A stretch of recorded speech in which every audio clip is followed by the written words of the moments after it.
নমস্কার বন্ধুরা, সুমির রান্নাঘরে আপনাদের সবাইকে স্বাগত জানিয়ে আমি আজকে আপনাদের সাথে শেয়ার করব চিনির নারকেল নাড়ু রেসিপি। একদম সাদা ধবধবে নারকেল নাড়ু রেসিপিটি আপনারা খুব সহজে একবার দেখে বানিয়ে নিতে পারবেন উপকরণের সঠিক মাপ সহ। এই নাড়ুগুলো দেখতে যতটা সুন্দর, খেতেও তার থেকে বেশি সুস্বাদু হয়। তো বন্ধুরা, বাড়িতে একবার হলেও এই রেসিপিটি ট্রাই করবেন, আশা করি আপনাদের খুবই ভালো লাগবে। তো চলুন রেসিপিটি দেখে নেওয়া যাক। প্রথমে আমি নারকেল নাড়ু বানানোর জন্য এখানে মিডিয়াম সাইজের দুটো নারকেল কুড়িয়ে নিয়েছি। এই যে দেখুন, নারকেল কোরানোটা কিন্তু যতটা সম্ভব আপনারা মিহি করে কোরানোর চেষ্টা করবেন, এতে করে সন্দেশগুলো খুব সুন্দরভাবে তৈরি হবে। এরপর আমি একটা কড়াই নিয়েছি, কড়াইতে কাপে মেপে নারকেল কোড়াগুলো নিয়ে নেব। তো কাপে মেপে নারকেল কোড়াগুলো নিলে চিনির পরিমাপটা সঠিকভাবে পাওয়া যায়। তো আমার এখানে নারকেল কোড়া 4 কাপ হয়েছে। এই যে দেখুন, আমি 4 কাপ নারকেল কোড়া নিয়ে নিলাম। তো 4 কাপ নারকেল কোড়ার জন্য আমি এখানে 2 কাপ চিনি নেব। তো যেহেতু নারকেল কোড়াটা 4 কাপ হয়েছে, তার জন্য যতটা নারকেল কোড়া হবে তার অর্ধেক কিন্তু চিনিটা নিতে হবে। তার জন্য আমার এখানে 4 কাপ নারকেল কোড়া হয়েছে, আমি এখানে 2 কাপ চিনি দিলাম। আপনারাও যে পাত্রে মেপে নারকেল কোড়াটা নেবেন ওই পাত্রে মেপে কিন্তু চিনিটা নেবেন, আর চিনিটা তার অর্ধেক নেবেন। যতটা নারকেল কোড়া তার অর্ধেক চিনিটা নেবেন। এরপরে আমি গ্যাস অন করে দেব, দিয়ে অনবরত এইভাবে নাড়াচাড়া করব 10 মিনিট মতো। গ্যাসের আঁচটা একদম লোতে রেখে আমি এইভাবে নাড়াচাড়া করব। তো 10 মিনিট পরে এই যে দেখুন, এইভাবে চিনি গলতে শুরু করেছে আর কিছুটা জলও বেরিয়ে গেছে। তো ওই অবস্থাতে এইভাবে অনবরত নাড়াচাড়া করে আবারও আমি 5 মিনিট মতো এইভাবে রান্না করে নেব। এইভাবে কিন্তু অনবরত নাড়াচাড়া করতে থাকবো, এর ফলে তলায় লেগে যাবে না আর চিনির পাকটাও খুব সুন্দরভাবে চলে আসবে। তো আবারও 5 মিনিট নাড়াচাড়া করার পরে এই যে দেখুন, এইভাবে শুকনো হয়ে এসছে, চিনির পাকটাও একদম ধরতে শুরু করে দিয়েছে। দেখুন, আবারও একটু নাড়াচাড়া করে নেব আমি। এরপরে এখানে অ্যাড করে দেব 2টো ছোটো এলাচ গুঁড়ো করে রেখেছিলাম, ওই গুঁড়োটা অ্যাড করে দিলাম। তো আপনারা অবশ্যই করে এলাচ অ্যাড করবেন, কারণ এলাচটা দিলে এই নাড়ুগুলোর ফ্লেভার খুবই ভালো আসে। তো এলাচটা দিয়ে এইভাবে নাড়াচাড়া করে নেব। তো খুব ভালোভাবে নাড়াচাড়া হয়ে গেলে আমি এখানে দোকানের যে 10 টাকা দামের প্যাকেট দুধ পাওয়া যায় সেই দুধটা অ্যাড করে দেবো। তো এখানে যেহেতু আমি 2টো মিডিয়াম সাইজের নারকেল নিয়েছি, তার জন্য আমি 10 টাকা দামের 2 প্যাকেট গুঁড়ো দুধ দেব। তো প্রথমে আমি 1 প্যাকেট গুঁড়ো দুধ দিলাম, দিয়ে খুব ভালো করে নাড়াচাড়া করে নেব। খুব ভালোভাবে মিশিয়ে নিতে হবে, যাতে করে গুঁড়ো দুধগুলো ডেলা পাকিয়ে না যায়। তো গ্যাসের আঁচটা কিন্তু একদম লোতে রেখে এইভাবে নাড়াচাড়া করে নেব। খুব ভালোভাবে নাড়াচাড়া করে দুধটা মিশিয়ে নেব নারকেলের সাথে।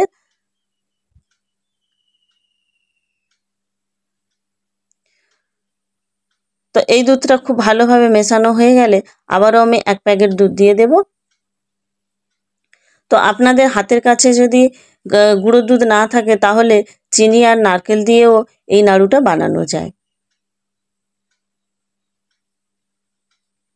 তো আবারও 1 প্যাকেট গুঁড়ো দুধ দিয়ে দিলাম, দিয়ে খুব ভালোভাবে মিশিয়ে 5 মিনিট মতো আবার অনবরত এইভাবে নাড়াচাড়া করে নেব। এর ফলে নারকেলগুলো খুব শুকনো হয়ে যাবে আর চিনির পাকটাও খুব ভালোভাবে ধরতে শুরু করবে। তো আপনারা কিন্তু এইভাবে অনবরত নাড়াচাড়া করতে থাকবেন।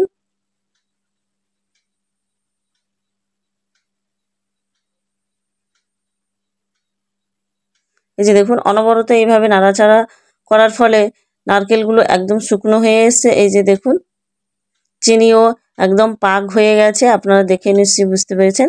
তো এরপরে নাড়ু বানানোর জন্য যে উপকরণটা একদম পারফেক্ট হয়েছে সেটা বোঝার জন্য আমি একটুখানি নারকেল নিলাম, এই যে দেখুন, দিয়ে হাতে এইভাবে নাড়ু মতন গোল গোল করে নেব। যেইভাবে নাড়ু তৈরি করা হয় ওইভাবে নাড়ু শেপ করে গোল করে নেব। এইভাবে গোল হয়ে গেলে বুঝবেন যে নাড়ু তৈরির জন্য উপকরণটা একদম কিন্তু পারফেক্টভাবে রেডি হয়ে গেছে। ওই যে দেখুন, এভাবে একদম গোল হয়ে গেলে নাড়ুর মতন, এরপরে আমি গ্যাস অফ করে দেব। অফ করে সবগুলো উপকরণ আমি একটা প্লেটে ঢেলে নেব।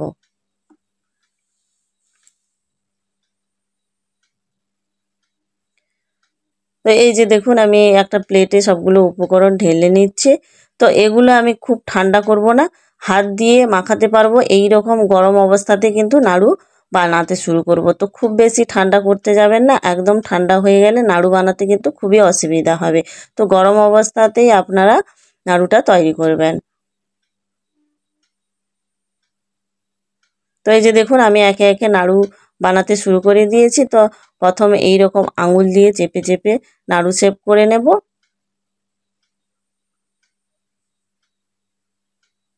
খুব ঠান্ডা করতে যাবেন না, এগুলো হাত দিয়ে এরকম নাড়ু বানাতে পারবেন। এইরকমই গরম অবস্থাতে নাড়ুগুলো বানাতে শুরু করে দেবেন।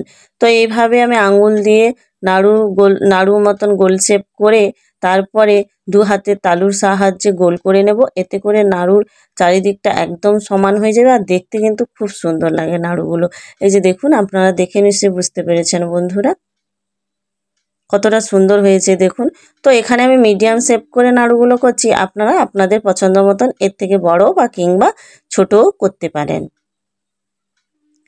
তো আমি আবারও একটা নাড়ু আপনাদের তৈরি করে দেখাচ্ছি। এই যে দেখুন খুব সহজভাবে আপনারা একবার দেখে কিন্তু এই নাড়ুগুলো বানিয়ে নিতে পারবেন। আর প্রথম ট্রাই করাতে আপনারা খুব সুন্দরভাবে একদম পারফেক্ট নাড়ু তৈরি করে নিতে পারবেন। প্রথম এইভাবে আমি আঙ্গুল দিয়ে চেপে চেপে গোল করে নেব। এরপরে দু হাতে তালু দিয়ে চারিদিকটা খুব ভালো করে সমান করে গোল করে নেব।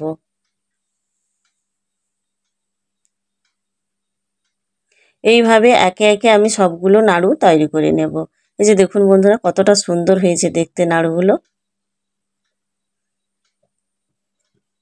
এইভাবে গোল করে একটা প্লেটে নিয়ে নিলাম নাড়ুগুলো। তো এই যে দেখুন এই নাড়ুগুলো আপনারা এমনি নর্মাল টেম্পারেচারে কৌটোতে 3 দিন থেকে 4 দিন পর্যন্ত রেখে খেতে পারবেন।